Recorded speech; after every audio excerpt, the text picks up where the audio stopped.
Welcome to the Off Tackle with John Fina Show on the Overreaction Sports Network.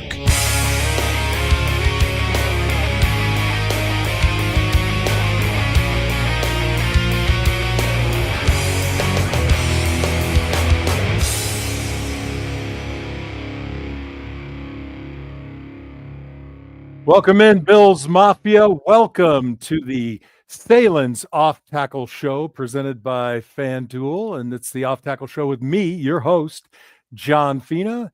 Jerry Ostrowski's joining me tonight. I'm still a little bit tongue-tied after last night's game and having to review it, but thanks for tuning in with us. Thanks for everybody already jumping into the comments section. Brian and Richard Rush and Tracy and Aaron Knights.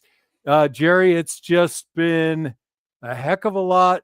If you got on social media today, things were flying around and crazy. And I got to tell you, even who I tend not to overreact, I was in a spin last night and part of today. So I'm hoping you can settle me down. And as we dig into some of the film, maybe you could settle me down even further, Jerry. What do you say? Welcome to the show. Well, I'm going to give you the first bit of advice, and it's this Please. right here.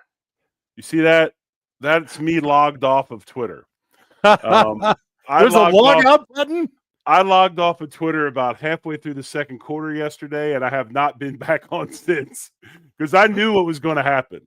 I was worked up last night myself, but we luckily now have the opportunity to go back and watch all 22 film.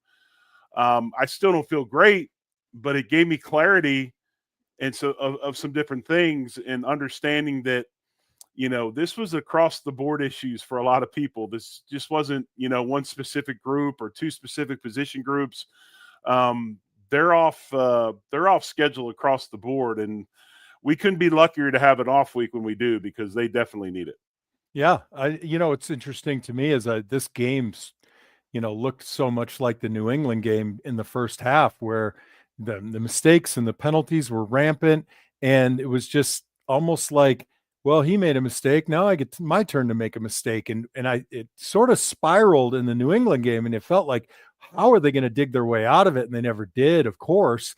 And then in this game, right around the middle of the second quarter, I was, doing the sign of the cross and saying, holy cow, maybe they learned from last week and they can right the ship. And again, never really did, just compounding mistakes, big ones. And then when, guys like you and I start digging into the film, we start seeing all the tiny little mistakes that all add up, and just turn you into a really poor performance.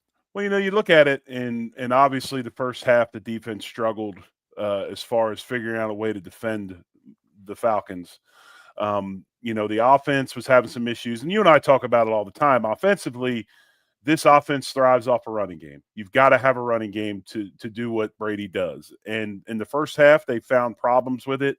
I think Atlanta, very athletic, very young, ran very well. They did a good job of defending the outside zone that we like to run. One of the things that, contributes to that was they had numbers in the box because they felt they could play man outside, which they could. In the second half, we went to more of a gap scheme, and you saw the big runs clicking off with James Cook and all of that. So, props to that staff for making some changes. Now, defensively, they flipped the script in the second half and come out and only give up 3 points in the second half. And the crazy thing about this game, as bad as the Bills played, and you talked about it, I mean, they have a really hard issue of lately over the last two games of just getting out of their own way, right? Right. The first play of the game, they get a huge turnover and we're offsides. Not even that he jumped. He lined up offsides. Jerry, I looked at that. Yeah, I didn't think he was either. I mean, if he was offsides, it was by an inch. Right. And I didn't, obviously we didn't get a down the line view, but it looked pretty iffy to me as well. But the official decided to, interject himself in the game, and that's what they do. But, even with all of this, and, we're in an absolute tailspin as a fan base, as a team, whatever. They still should have won the game. I mean, they had every opportunity in the second half. Atlanta was begging them to take the game over. Couldn't agree more. They didn't do it. And, I think that in situations like this, when things aren't going right, our best players sometimes feel the need to press and they feel the need to strain a little bit and maybe try to do things they shouldn't do instead of taking the plays in front of them. And that affected us in the second half. And, you have a recipe for defeat. So there's a lot going on. There's a lot of areas we can touch on. I've never seen a team this injured before in my life. Holy John, smoke. I mean, you and I played football together for a long, long time. I don't ever remember any of our teams having this many injuries in a season. I mean, it's crazy. And Jerry, you get a lot of people screaming at strength and conditioning. I don't know that that's I tend to lean more toward what you say. There's so much overtraining, these highly tuned athletes, and one thing just kind of, a little snap, crackle, pop here. And then we sideline guys for so long. And I just felt like, chicken wings and hamburgers back in the day with a case of beer, some duct tape, Right. and bubble gum, and guys were stapling themselves together. And it just, for me, I can't wrap my mind around it, how many soft tissue injuries that sideline guys as long as they are. Yeah, I mean, the other thing with the Bills is a lot of these guys, you've got age issues, you got wear and tear issues, you got, slight of build issues. We're not the biggest team in the league. We choose, athletes and speed and running over size in a lot of cases. That has a lot to do as well. And as you brought up the point I make about overtraining, I think that's a huge thing also. So I don't know if there's outside consultants you can bring in to look at the process that they do every week, and maybe there's things that you can tweak or whatever. But I mean, hell, we got players can't even get out of warm-ups. Jerry, I want to go. Yeah, you're right. I mean, Daquan, come on, where are you, buddy? I want to go back to what you said a little bit earlier about every chance to win, and three things kind of pop into my head. When we had opportunity for a 2-minute drill at the end of the first half, and we go 20 yards down the field with a pick with plenty of time and timeouts. And I'm just trying to wrap my brain around Joe Brady's process here when we're practically at the 50-yard line or 35 or whatever the hell it was. It just seemed so ridiculous to me. And then the next one was, I didn't think it was the right circumstance to go for it on fourth down. Now, Josh made a terrible play trying to, flip the ball like an option quarterback. But I felt like at your own 45, down by 7 with inconsistent play on both sides of the ball, punt it away and try to pin him down. And then the last one was, oh boy, that lateral or motion handoff to Elijah Moore that fumbled and set us back on, 3rd and 1. That was, I just can't understand what, and a lot of people don't get to the mentality of the offensive line. We want to be aggressive and go forward. It's 3rd and 1, load up behind us, all hands on deck. And then the gadget gimmick play, those three instances to me were really just kind of emblematic of the decision-making that led up to the loss. Let me speak on McDermott's fourth down choice first, and then we'll go from there. Jeremy White, of course, morning show host of WGR, talks about this a lot. And by the way, some of you folks out there in Bills Mafia land owe him an apology, and you know what I'm talking about. But when he talks about McDermott as the only person that's more on point for going on fourth down in the league statistically is Dan Campbell. McDermott has been very, very good. He will not give up points by taking a chance. But at some point in time, and we've talked about this as a coach, you got to have a gut feeling. You got to go with your gut and say, you know what? I feel we need to do this. At that point in time, with what this offense was doing and what was going on, I think he felt that 4th and 3 was a much higher percentage to go for it, or 4th and 2 than it was to punt it and then try to start another drive. So I give him a little grace on that. The way that game was flowing last night, I think it was a worthwhile decision. Now, the underhand flip was not a worthwhile decision. Throw the ball normal. All he had to do is throw the ball normal. And if he threw it on time, the guy's open. And he was open at the end as well. Just throw the ball normal. So that play should have been made. But when you look at that fourth down, or you look at the fake tush push where we go ahead with the end around, why do we continue to go through this? I mean, John, you and I have talked about things like this, and we've been in football a long, long time. I just remember always being told in situations where you need 1 or 2, you get the ball into your best player's hands and you let them go make plays, right? Unquestionably. Right? And our 2 best players on offense right now are the quarterback and the tailback. And neither of them were involved. And probably the next best position is probably a position group, You can argue if Kincaid's out there, it's tight ends, but it's probably the O-line. Let one of those two go make the play and live with it. And Agreed. that was a really interesting thing for me. And I think you saw that through the offensive process through the game, John. I think that Josh being frustrated, feeling the need to press and try to make the big play, did not decide or gave up the opportunity to make the easy play, because there was a lot of throws that he did not make in the second half that he should have made that led to sacks or evacuating good pockets. And yes, I was going to bring that up, Jerry. Good pockets that were there. He gets happy feet. He leaves too early in some instances. And it's I don't know if it's his feeling that he has to go ahead, and sometimes, man, the best decision you can make is do what's there, and you press and you compound problems. Yes, sir. Yes, sir. Thank you, everyone, for joining us on the Sahlen's Off Tackle Show with John Fina, powered by FanDuel. We are proudly sponsored by Sahlen's Smokehouse, founded by Joseph Sahlen in 1869. Sahlen's has been turning out quality deli meats and hot dogs for over 150 years. It's a 5-generation company located in Buffalo, New York, with over 100 employees, faithful local Buffalonians working for your favorite hot dog. And it's always hot dog season, Jerry. You and I know that. We packed in a few Sahlen's in our day. And if you're like me and you live in Arizona and you can't get Sahlen's at your local grocer, and they supply to so many, check your local grocer first. But if they don't have them, go to Sahlen.com and order your Sahlen's hot dogs. They are the best with their all-natural casings. Quality product. Thank you again, Sahlen's, for sponsoring the Sahlen's Off Tackle Show with me, John Fina. And I'm thankful to have Jerry joining me and some of our great people in the comments, Scott Blakely, Jose Estrada, Danny Kwan, personal friend of mine from Las Vegas. Jerry, people could probably listen to you and I rant and rave and dissect and tear the game apart here and there, but they also come to my show to hear your wicked commentary on some of the plays that I selected for review. So what do you think? We'll run a couple plays and then we'll talk a little bit more about some food. Hey, Jerry, we got food sponsors, buddy. We're like Imagine kings. That. Imagine the O-line guys have food sponsors. Isn't that shocking? Yes, sir. Jerry, I mentioned earlier about how many of our mishaps come from the small things, right? I mean, one thing begets the next, they compound.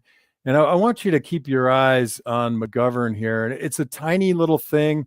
And I've talked a lot about how, a 6-inch step pointed in the right direction makes the difference here. So I'm going to run it.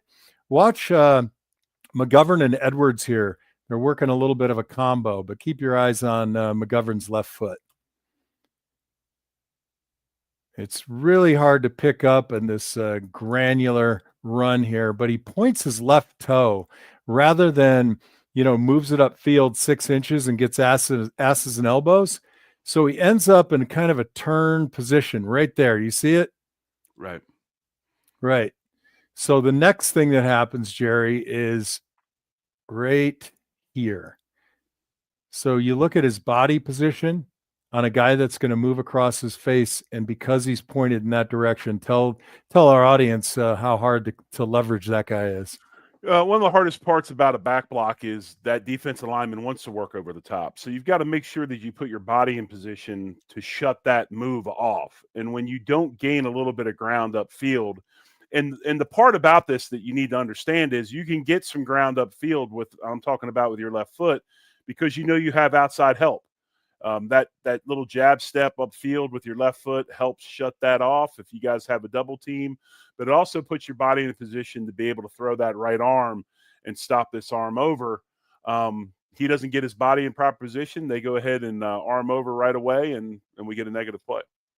Yeah, and the way I used to think about this when I came down on a double team is if I pointed that, in this case, it would be McGovern's left toe. If I point it that way, my hips are going to turn, my shoulders are going to turn, and my inclination is to move my right foot toward the crotch of the defensive lineman.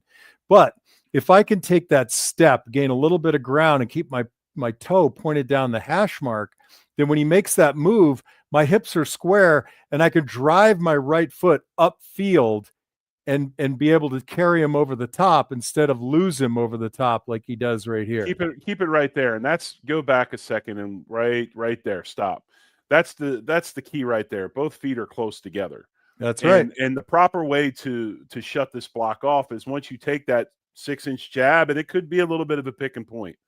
I'm really not as hard on the first step as I am on the second step. The second step has to go north. It has to go upfield to shut that move off. And if he does go ahead and try to come across your face, you then can run him in to that double team or keep him upfield, and you don't lose him over the top. So now you have a position here where you gain 3 yards, and you could have gained 8 or 9 if you had proper technique. And this was a block that wasn't even affecting the front side of the play. It was the backside. Right. And for everybody out there that wants to understand what Jerry and I are saying is if he has a good base beneath him and he can stay on the inside shoulder, he has a chance to push the defender along and up. And then when James Cook hits the line of scrimmage, he'll have to one-arm tackle him, but he loses him entirely and is able to close in on James Cook and make that tackle. It's really just not a fantastic play. Kind of an analogy for everybody that's watching or listening. Everybody in the comments section, if I stand straight up in the air with my 2 feet together, every one of you can push me from the side and push me over. But if my feet are shoulder width apart, none of you are going to budge me. And 100%. So it's just physics. And yeah, it's like contact balance for offensive linemen, Jerry. Yes. Because we are truly the skilled players. Yes, exactly. All right. So another one, and I'm not picking on McGovern here, but if you want, I can pick on anybody. And on this play, we can pick on just about everybody on the left side of the line. We're trying to run zone left here, and it looks as if nobody knows who has who, Jerry. It's just mathematically, we don't have a clue where we're going. So we've got Keon Coleman out left, motion across, and we miss blocks all over the place. I'm going to run it one more time. It's really hard to watch here. You got a combo at center guard. Then they practically swap guys. Well, see, I have a different viewpoint on this one. Okay. All right, let's hear it. And kind of what this is a gotcha. Okay. In a perfect world, if this defensive line and linebackers stay stagnant, they don't move. Okay.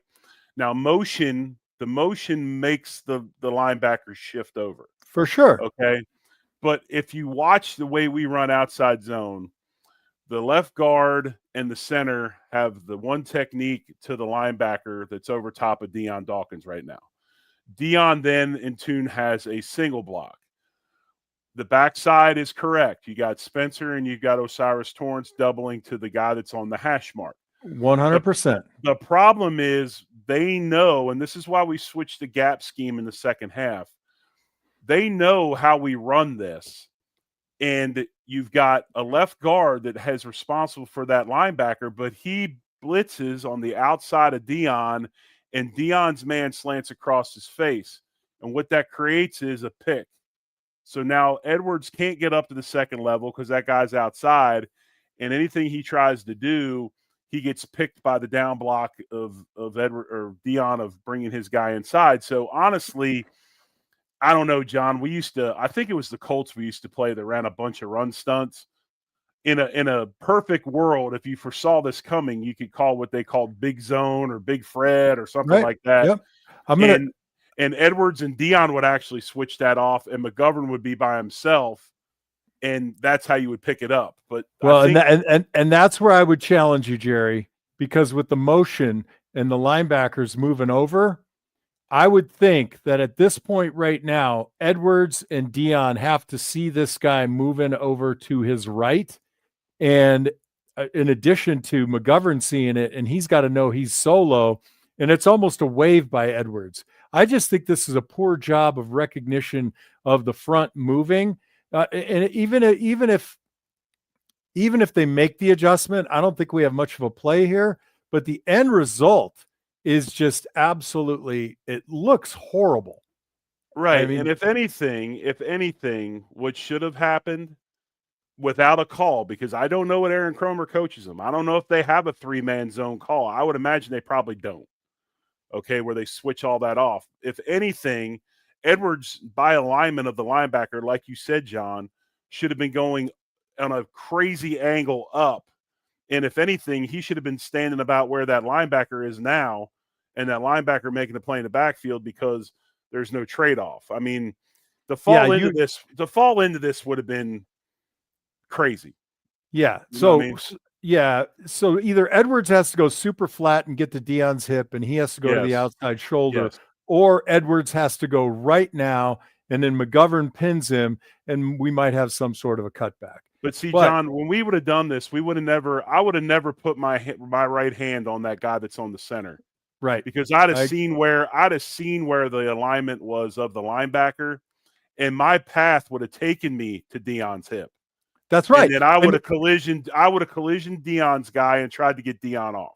Right. Even though we didn't call it, we might have fallen into it. I agree. But then adding to the confusion here is Keon doesn't even know who he's supposed to block. Like, he's not doing the math either. And Keon's a receiver, and that's understandable. They don't know much other than fair, but they bring him inside the box, Jerry. They got to know who to block. But in the long run, you know, the old guy story here is if we had this and we motioned across and the backer shifted over, the call we would have made pre-snap right before the ball gets snapped is, oh shit, you're on your own, right? It would have been a let's go, MFers. That was the only thing we could do here. Well, it would have been nice if you go back to the snap, and I guess you really don't see that until the motion happens.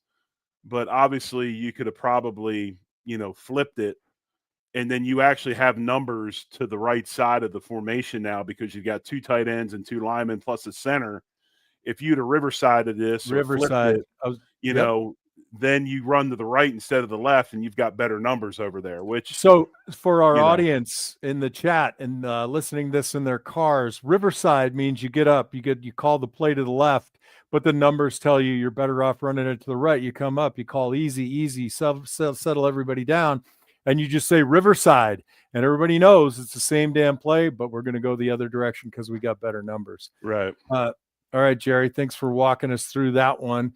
And before we get to the next play, let's hear from our Anchor Bar sponsor, who is me. So we are proud here at the Overreaction Sports Network to be sponsored by the original Anchor Bar. It's the home of the original Buffalo Chicken Wing, the place to watch the Buffalo Bills and all of your favorite sports teams. I can attest to that. 25 or so televisions, great food. Go to theanchorbar.com to see all the locations and for info for ordering online. There's 17 franchise locations. One is opening up in Tucson in the next 2 or 3 weeks. Raleigh, Frisco, Texas.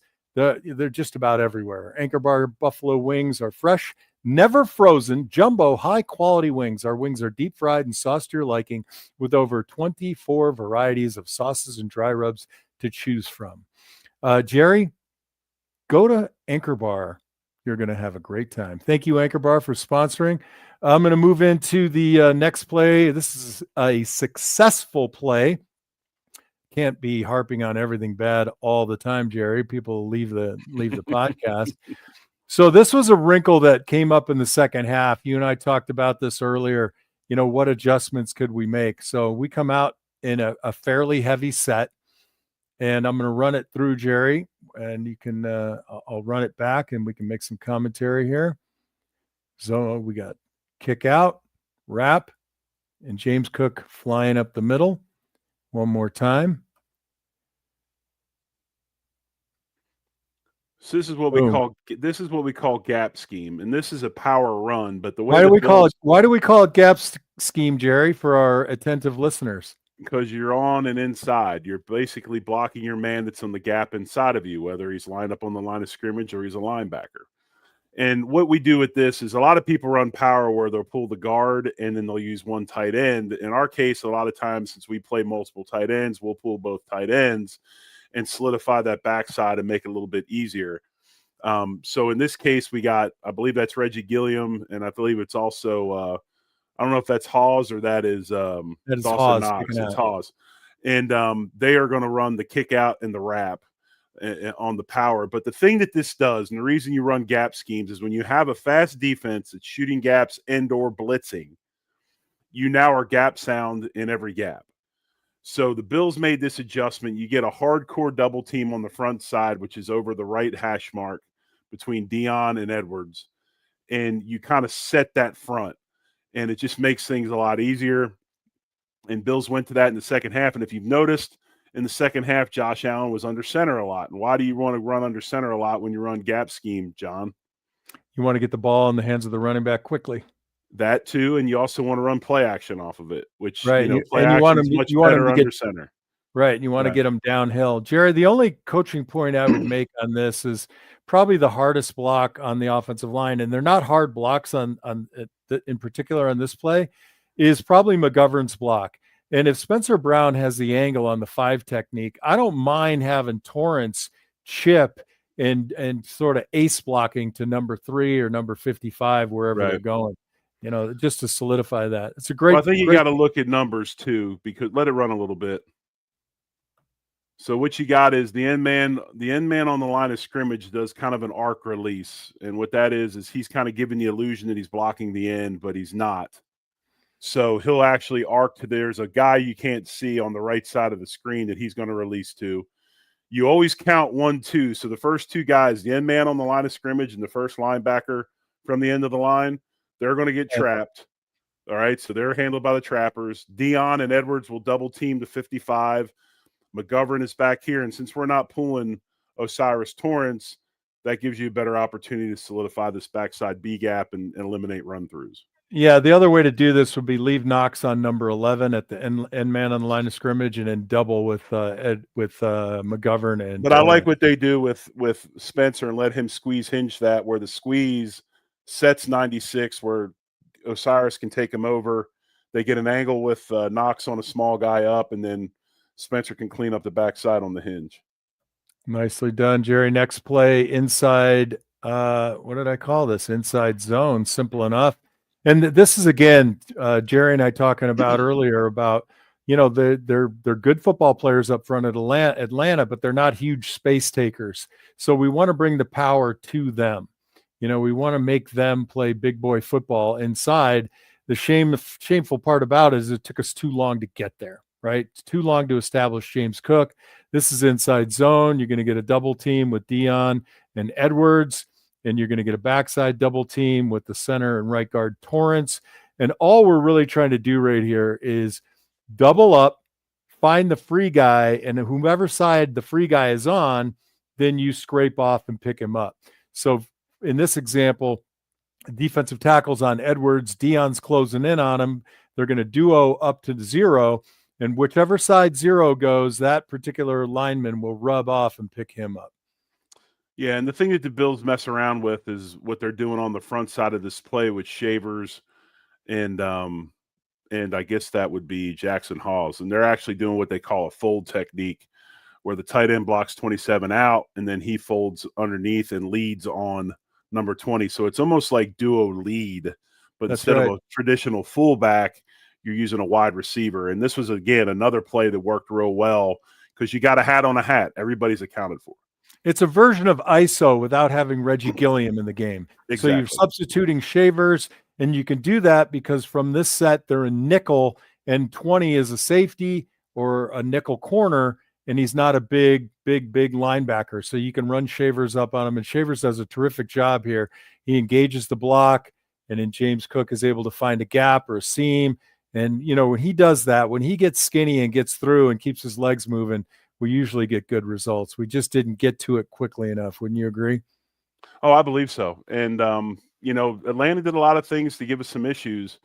One of the things they did was play a ton of man-to-man. And man-to-man gives the defense an opportunity to play more guys inside for the run. But what it also does is it helps – man-to-man's a lot harder to run screens against. I know everybody wants to know, why don't we run screens, whatever. Yeah. It's harder to run screens against man-to-man because you don't have any depth in zone or anything like that. You don't have much space. And linemen tend to be – it's harder for them to get out with all the trash, and they've got to pick guys off with less time to get there. It's not quite as easy to run screens against man as it is against zone.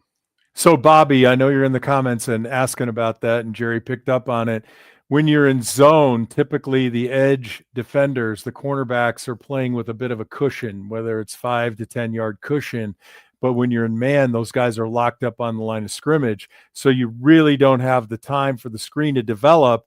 And then you also put your wide receivers in a position to be blocking fast guys, and they tend to hold a little bit. We see that all the time. So screen is not really great against man-to-man. Jerry, the last play, sort of emblematic, kind of broke my heart. I know it broke yours. I watched Jackson Hawes at Georgia Tech last year, and this is not his best effort. There are a couple other errors on the play as well, but this one was a heartbreaker because this kid can play football. Jackson Hawes is on the backside. He's going to come across. He's supposed to kick out. Reggie Gilliam's going to wrap up inside. I'm going to run it for you twice just so you get familiar with it again. There's the whiff. There's the wrap. We also got beat on the backside. This play was a disaster. Yeah, I mean, those guys get paid as well. They're good football players. Do. And, Yes, I don't they know do. if Jackson was trying to go low on the thigh boards and get a bit of a cut on this. The defensive end saw him coming, or the linebacker saw him coming, was able to sidestep it and make a play. Yeah. If this, every now and then you're going to get beat, it happens. But yeah, this was definitely a tough one. And the hard part is on these kickouts, a lot of times, especially when the defensive ends are coming downhill, and then about the third one, they decide to give you the Olay, and you're ready for the come downhill, and he gives you the sidestep. It's hard to adjust, but yeah, this is a tough play for the Bills. Yeah, I froze it right here. If you look at Jackson Hawes, Jerry, it's fundamentally he's in bad shape. He's got his head down, his arms down. McGovern is getting pressed almost back into Reggie Gilliam. Dion's dealing with a little bit of a spin out. I think you could argue that Edwards left him way too early on this combination with the linebacker sitting just, foot in concrete, 5 yards depth. He should have been comboing this up a little bit tighter. It would have opened up visually the space a hell of a lot better.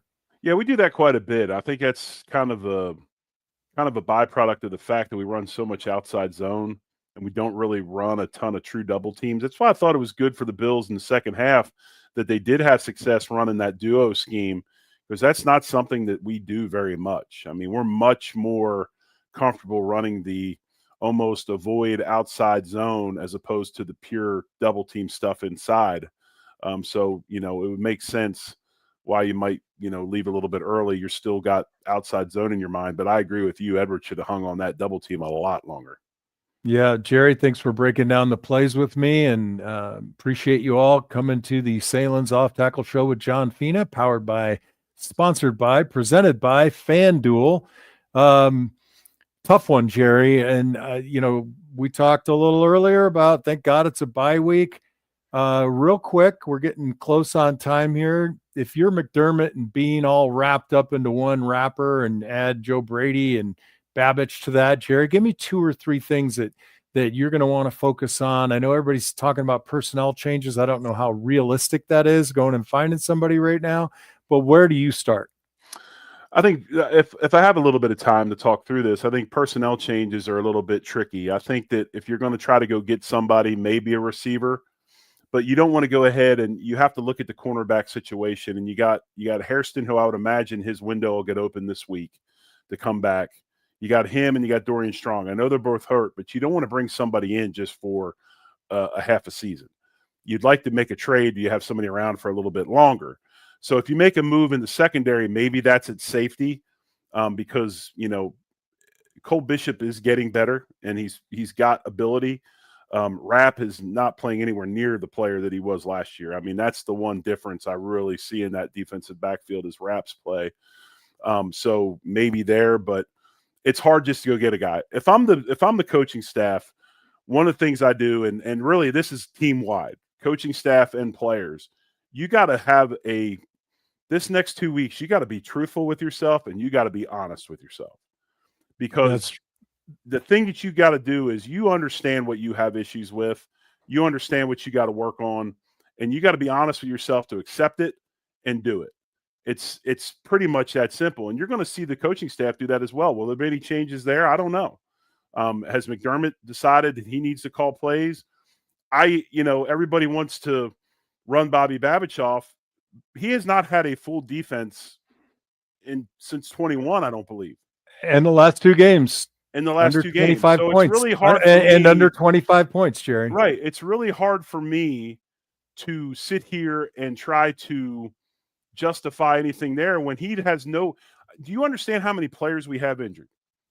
Yeah. Do you understand where we are, that we brought a guy in to be a mentor and a part-time player until the first-round pick got up to speed, and now he's the only one there? There's a lot of other things. So I just really find it hard to pass any sort of judgment on that side of the ball until we have a full gamut of players. As far as offense goes, keep it simple, stupid. I mean, that's the way I look at it. It's a KISS method. What does not work, get rid of it. Quit trying to do all these little intricacy, little wrinkle things that we think are fun and cool, and it makes me look good, and I can text all my other OC buddies during the week and show them what I did. Go back to what you're about. Find your base and do it well. And you've got 2 weeks now to do that. And you got to self-scout. You got to be honest with yourselves, and you've got to work on those things. I think the Bills will be fine. But the last thing they can be thinking about is, we're rolling to Carolina. It'll be easy. Dowdell, their tailback, just put about 185 yards on the Cowboys. Yeah. So they're very capable. And T-Mac is pretty damn good rookie right now. But when I look at this, we can't get out of our own way. Most of what we do are self-inflicted. Even in the second half, there were plays to be made, and we decided we didn't want to make them. Well, and Jerry, that goes for even the best player on our team. That's right. That's right. And when you add those obvious mistakes and you're compounding them with the tiny little mistakes, who's blocking who, how do you step on this particular play within the offensive line? I think they really got to level set and come back and say, everybody needs to own every movement on the field. In addition to, I think they got to let Josh a little bit more loose. And, it's going to be a long slog getting to Carolina for those guys. I got to tell you, I mean, I'm hopeful. I think they're going to be okay, but they got to make some exciting changes that we don't recognize, but that show up on the field. And thank God Warren Zevon is here. Oh, sorry, that's Ben Joseph. He's bringing lawyers, guns, and money to get the Bills out of this. I love it. A Warren Zevon reference. I would have worn my Send Lawyers, Guns, and Money shirt if I'd known we were going to put that up there today. Ben, thank you for the super chat. Appreciate you. I just really think that this is we keep trying to talk about this, that, and the other. This is an internal issue that can get figured out and worked out, but they're going to have to do it themselves and figure out a way to get out of their own way, because they cannot get out of their own way right now. That's right. Self-inflicted every time you turn around. Ladies and gentlemen, you've been listening to the Sahlen's Off Tackle Show with John Fina, presented by FanDuel, with my good friend and Overreaction Buffalo Sports Network partner, Jerry Ostrowski.